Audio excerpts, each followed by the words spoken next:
And you're live. Thank you very much. Welcome to the Elkins Common Council public hearing agenda, or public hearing. We'll get started here in a second. If I could actually ask Jessica to please do roll call. Sure. Counselor Chenoweth? Here. Counselor Guy? Present. Counselor Hinchman? Here. Counselor Severino? Here. Counselor Higgins is absent. Counselor Lowther, absent. Counselor Ross Fraganera? Here. Counselor Quanzo? Present. Counselor Vest? Here. Counselor Parker is absent. You have a quorum. Thank you. Okay, we're getting ready to open up for public comment. Before we do, just for everybody's awareness, during public comment, this is not a give and take session. Public makes a comment, makes recommendations, and then council, the only time they will respond is if they have clarifying questions. So want everybody to know that up front. This is not a running dialogue, just so everybody knows what the rules are up front. And with that, we will now open for public comment. And when you step up, if you please, we give your name and address to start. And if you want to step up to the microphone, please. You can.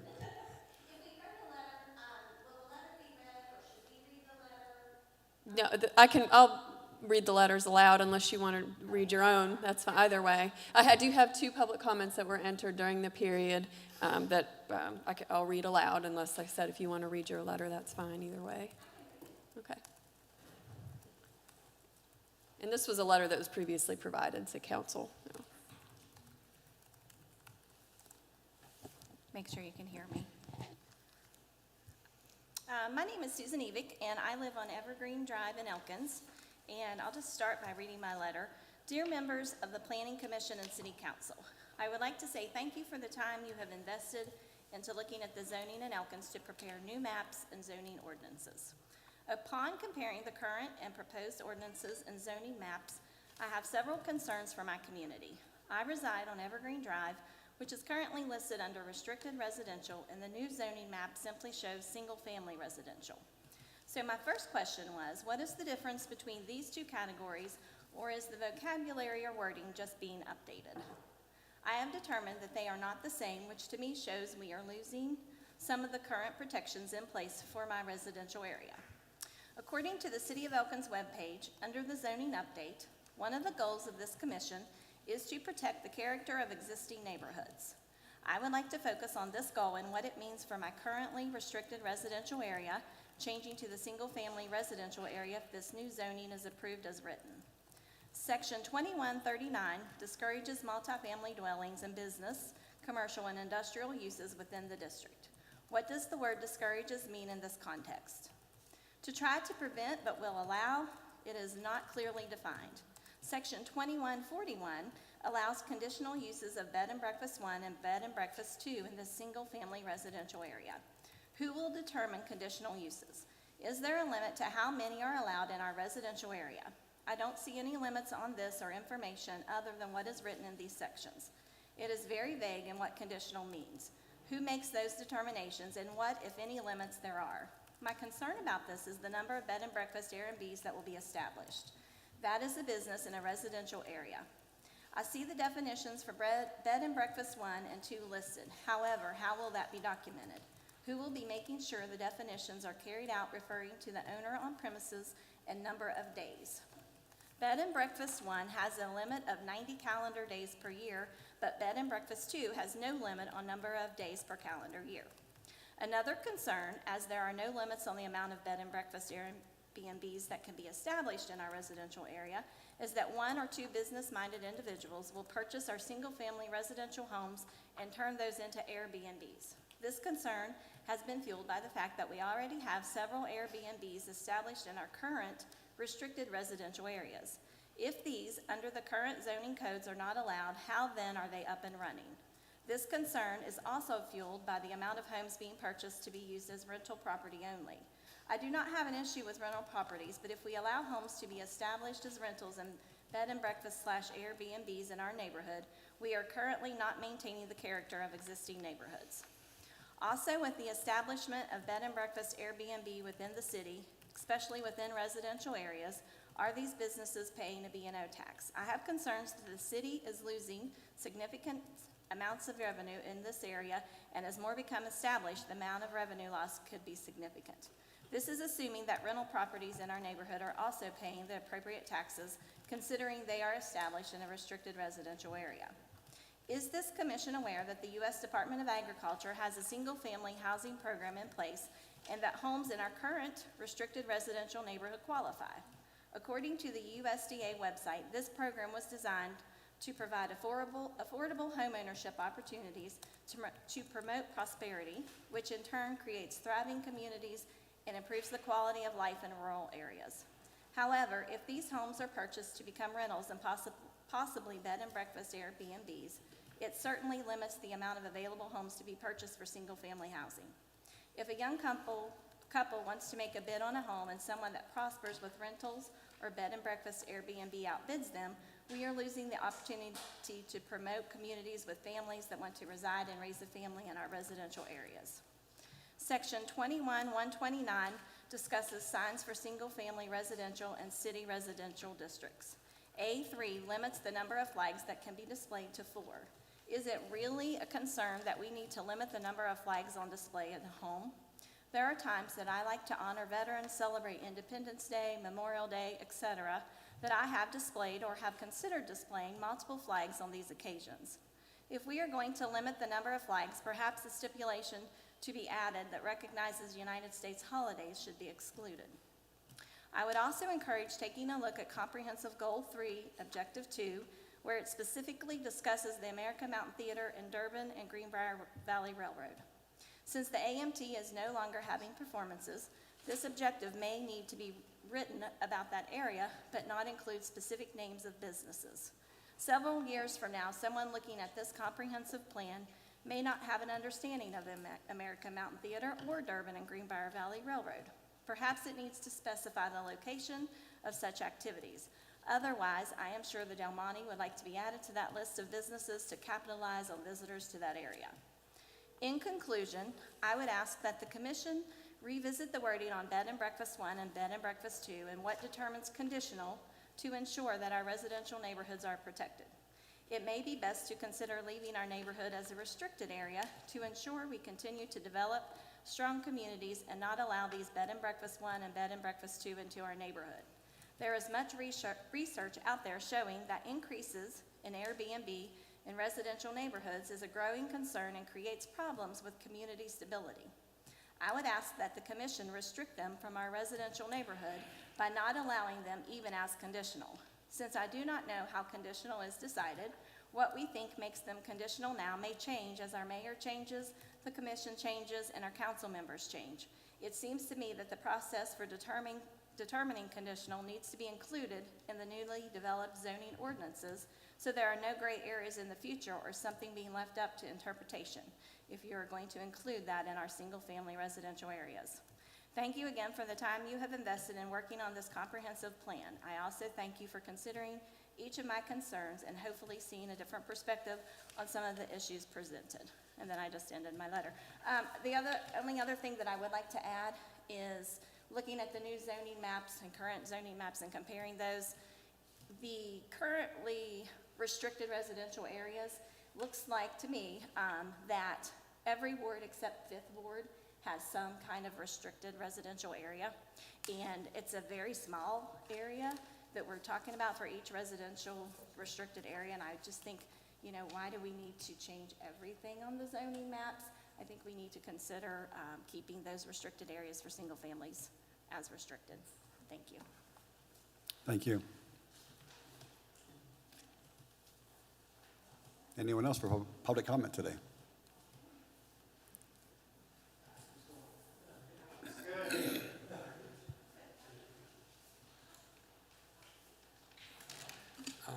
Thank you for having this meeting. My name is Richard McLean, M-C-C-L-A-N-E, and I live at 185 High Street. Okay?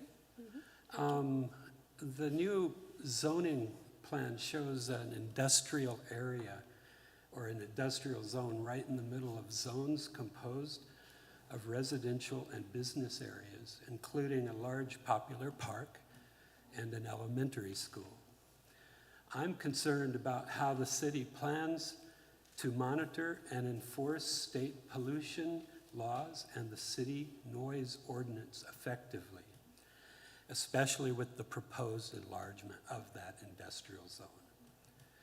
I do not believe that the current efforts have been effective and have in fact not been taken seriously. I can give you some examples if you like. But I am wondering how you plan to address this issue from this point on. That's my comment. And I'm going to give you the examples, if you don't mind. In 2019, I think it was Carl Dedinger, he works with the state air quality control. He came out at the request, it wasn't me, or it wasn't even a group of people I was with, to look at the Hamer pellet air pollution and see if it fell within the state guidelines. And Hamer knew the monitoring was taking place, and unsurprisingly, they ensured that the emissions fell within state guidelines. In other words, of course they fell within the guidelines. They knew the monitoring would take place. My point is, if you want to know how the air quality is, go ask some of the residents that live around that plant. And you will find that they talk about cleaning the dirt and dust, the particulate matters off of their windshields and any other flat surface. And they know that this is the air that they breathe down there. That's one point about the air quality surrounding the industrial area. Another one concerns the noise. Unless things have changed, there has been no serious effort to monitor and enforce the city noise ordinance. And again, unless it's been changed, it has fallen to the police, I believe, to go and make readings. The police, I believe, should be doing police work. That's what they're trained to do. And taking samples of noise, monitoring noise, is actually a kind of a technical matter. Most people they are certified if they're going to do it properly. I will send my representatives an example of a certification program that I found that within 5 days, plus an insight field exercise, they are certified to take readings of noise. And so, again, it comes down to how, with the new zoning, the enlargement of the industrial zone, how will these ordinances of air pollution and noise pollution be monitored, and how will they be enforced? I'm worried about it. Any clarification from you guys? Okay, thank you. Thank you, sir.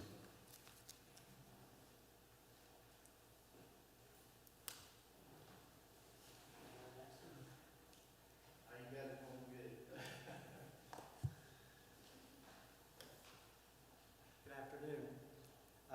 My name is Mark Doak, and I have some buildings in downtown Elkins, but do not live in Elkins itself.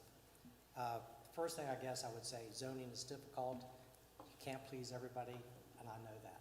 So you've got to find a compromise out here. Also understand that zoning can be an encouraging tool. It can be restrictive, and sometimes it has unintended consequences to go along with it. I'd like to talk about two areas.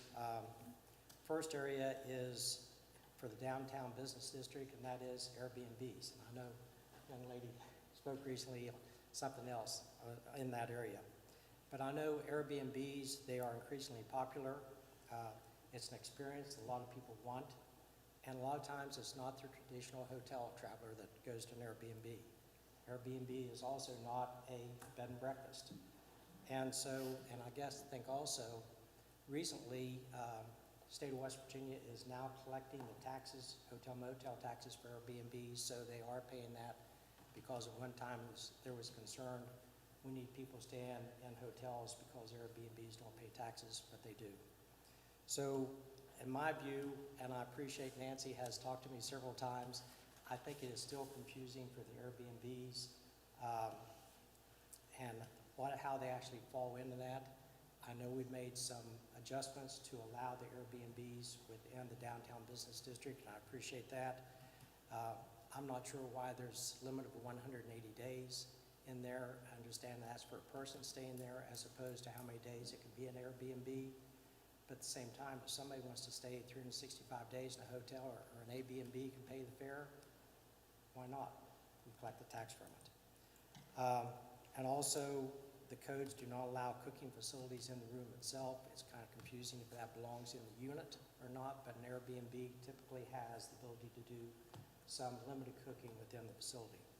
So overall, I guess I would like, not sure how the regulations end up, but at least the city would encourage or allow Airbnbs to be in the downtown business district.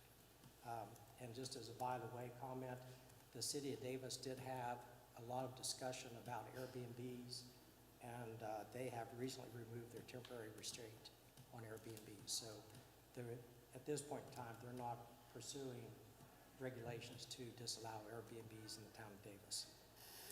The second issue is parking.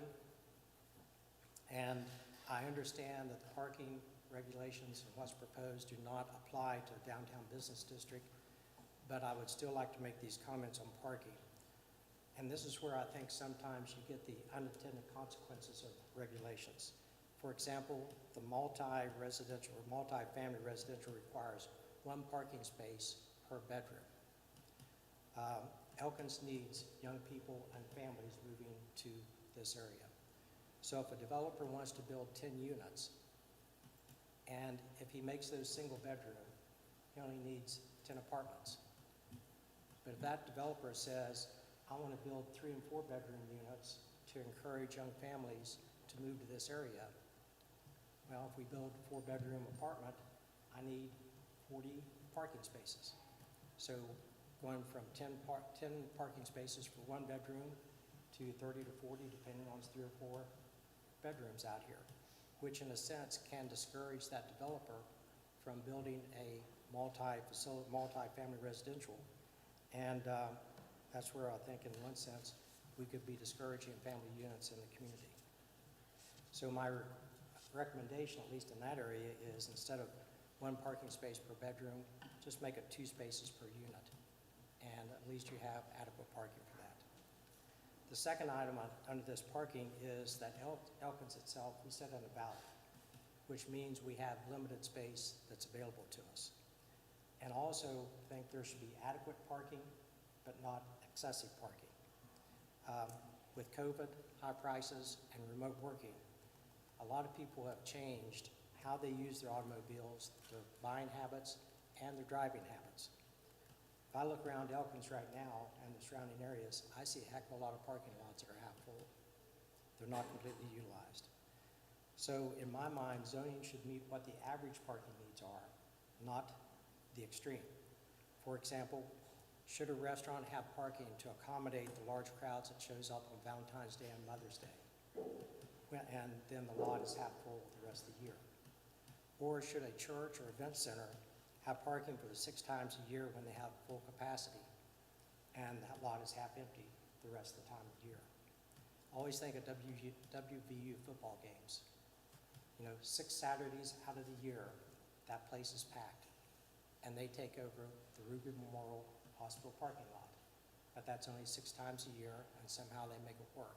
So they didn't build the parking for everything needed at WVU Park for 6 times a year. They utilized other opportunities in the area. So at this point, I really don't know if 1 parking space for 4 fixed seats or 1 space per 100 square foot is appropriate. But it seems like it's more the maximum than what the average should be for those areas. The other item under parking, it says that for required parking, if you have a continuous care facility or a sit-down restaurant, then you need 1 space for each employee. However, if you have a carry-out or fast food, then you need 1 space for 2 employees. If you're a hotel, you only need 1 space for 3 employees. So in a sense, if it's a sit-down restaurant, 1 space for each employee, carry-out or fast food, one space for every 2 employees. So to me, an unintended consequence is you're encouraging carry out and fast food as opposed to sit-down restaurant. So I guess in conclusion, I appreciate your efforts. I know it's difficult. It's hard to put these things together. Like you, I want to see Elkins grow and prosper, and thank you for your time. Thank you, sir.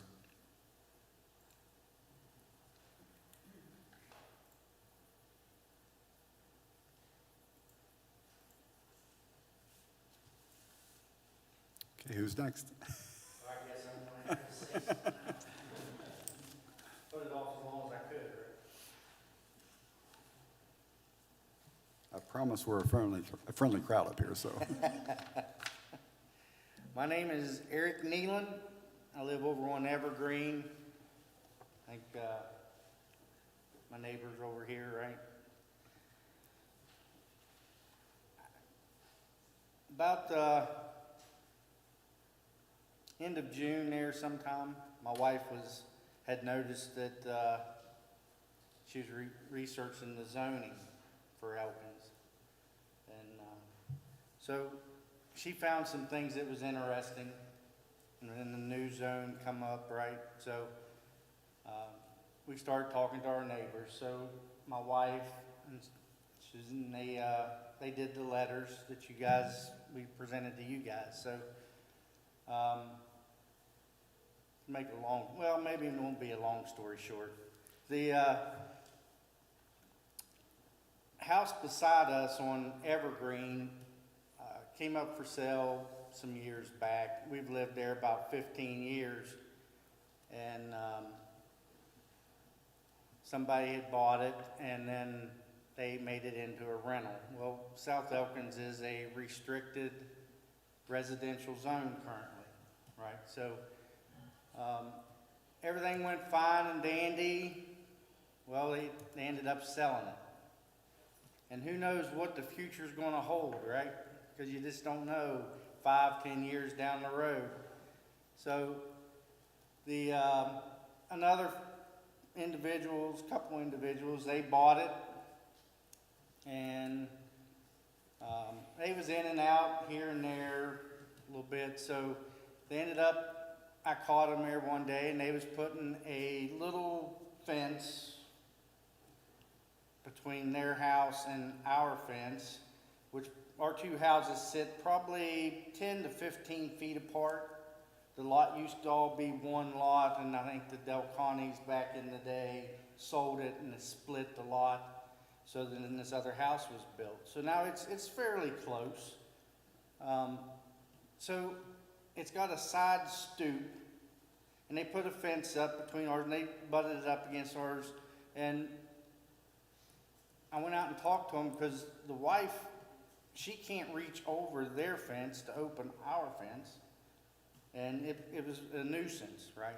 It was difficult for me to open it. So I talked to them, and we came to an agreement that they was going to flip the stoop around and move it on down the yard a ways. So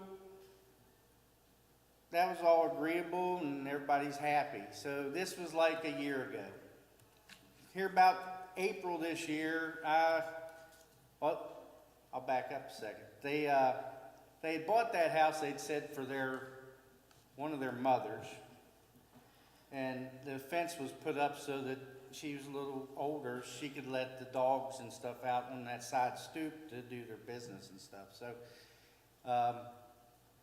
which that brings up a whole other concern. But so then this went on for about a year. About April, I texted her and asked about if they was going to move the fence here this spring. She said they had made other plans. So in that year following up to that, there was a number of different people in and out, and then we found out that it became a bed and breakfast, an Airbnb. And during my wife's research, that's what started her researching it. We found out that B&Bs aren't allowed in a restricted residential zone. So we given Phil Eisner a call, and one of the things we found out is really there's no way for the city of Elkins that we're aware of to, how do you know what you don't know, right? So if you drive by and you're looking in the neighborhood, it looks just like any other regular house. So there's no way really for the city that we could find would be aware that somebody is operating something illegally, right? Since then, the house has come up for sale, but I don't know, we'll see from there. The new zoning, we've seen that it is going to be conditional, which I know one of the letters you talked about it. So I guess to shorten the story up, what we're asking is the conditional clause for the new single-family zone, which is currently the restricted zone, be removed from the zoning ordinance. So I know there was some other comments about it, but if you remove conditional, then you don't have to define it, right? The other thing that we was aware of, I guess there'd been like 50 meetings with the council over a number of years. Not everybody gets a newspaper, and just like the meeting today, it came out in today's paper. I think there was one for Friday about the meeting today. Most of the time, the people don't get their paper till late in the evening, so by the time people got it today, the meeting's over. We was asking maybe if, the city has the alert system that comes out on your text messages that you can get a heads up, city streets closed, there's a water outage in a certain area. Maybe we could add something to that platform to say, hey, here's just a quick, what's on the agenda for the city council tonight, right? So, did I forget anything? Because she keeps me straight. So I guess that's about all I got. Thanks for your time. Thank you, sir. Mr. Nealon? Yes. Do you want me to read your written comment as well? I will tell you that a copy of it was provided to all the That, city councilors, but I'm I'd happy. rather you read it than me. It's up to you. I didn't know if you still wanted it to be read aloud since you came up and made a comment. Yes, but- please. Okay, sure. I'll wait till the end. Yeah. Anyone else for public comment today? Okay, if you want to read the correspondence, please. Sure. This was received July the 6th this year from Angela and Eric Nealon, 113 Evergreen Drive, Elkins, West Virginia, dated July the 2nd, 2022. Dear members of City Council, Planning Commission, and City Zone/Code Enforcer, thank you for taking the time to read this letter in its entirety. It has come to our attention that our current restricted residential zone in South Elkins will soon change, to our dismay and sadness. I grew up on Ferndale Drive and have lived here all my life. When I married, after my husband finished his term in the military, we chose to buy a home and raise our family on Evergreen Drive because of the permanent/single-family residential homes. Our home is almost paid for and we are close to retirement. It is with great sadness that we are now subject to an Airbnb right next door to us for about a year now in this restricted residential zone. I plead with you not to change this to even a single-family residential with the new zone code ordinance due to the fact that you are leaving it open as conditional. Many residents in this area are middle-aged/older, have no access to social media, nor subscribe to the Intermountain to see what all is even going on. Eric and I had no idea that over 50 meetings have already taken place about the new draft zone map, etc.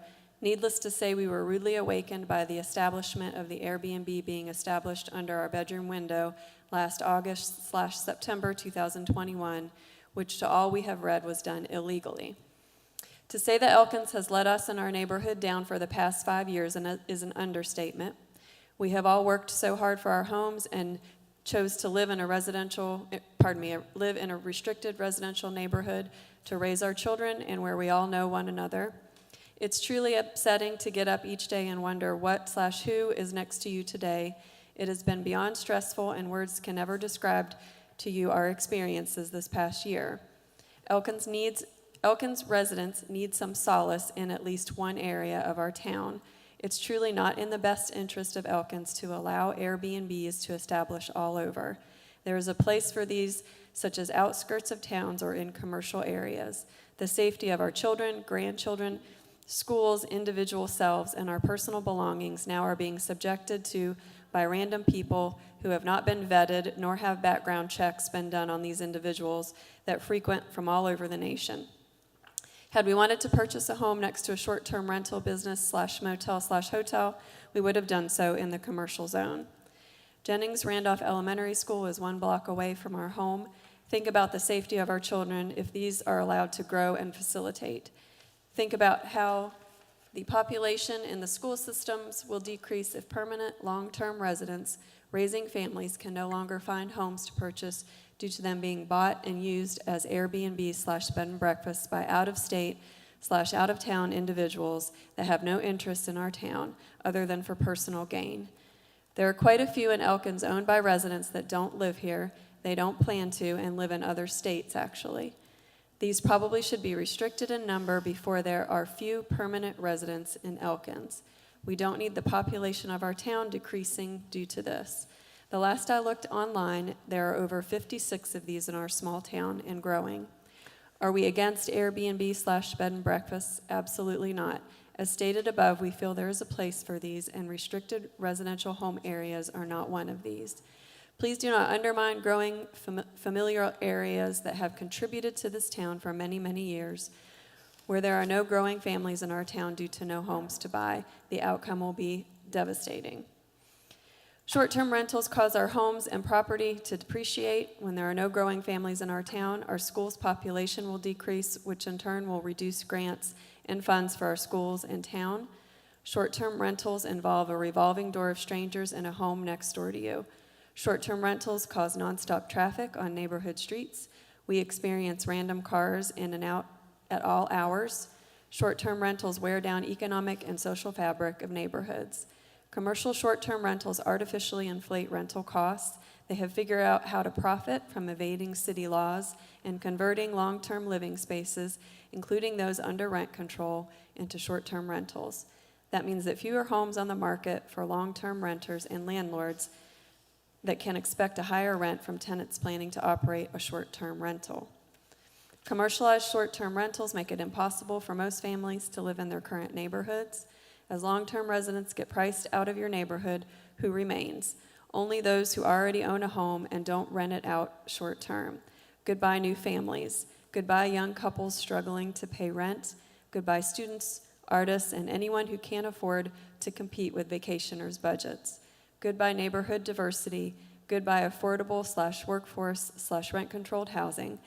Illegal short-term rentals attract disruptive visitors. The influx of out-of-town visitors upset the peaceful enjoyment of long-standing residential neighborhoods. Short-term rentals have no stake in the community and therefore no reason to care how the neighborhood around them suffers from their vacation activities.